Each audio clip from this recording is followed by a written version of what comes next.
Hey everyone, welcome back. Today I am showing you exactly how to delete commits on GitHub, depending on whether you want to keep your work or completely wipe the slate clean. Let's get right to it. First, you need to decide if you want to keep the code changes from those commits. If you just want to undo the commit but keep all your hard work as uncommitted changes, open your terminal and type git reset.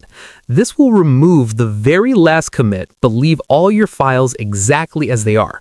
If you want to go back further, just change that 1 to however many commits you want to delete. Next, if you want to completely destroy the commit and all the code changes associated with it, you'll use a hard reset. Type git reset hard head/1.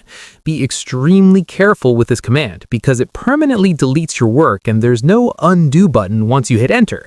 This is perfect for when you've made a mess and just want to snap back to a previous clean version of your project. Then you have to deal with GitHub. Since you've deleted commits locally, your computer is now behind the version that's currently on GitHub servers. If you try to do a normal push, GitHub will reject it. To fix this, you have to use a force push by typing git push origin main/force. This tells GitHub to overwrite its history with your new cleaned up local history.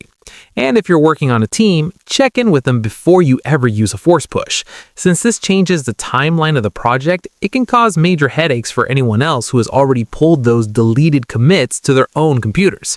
If you're working solo, you're good to go. And that is it. Your commit history is officially cleaned up.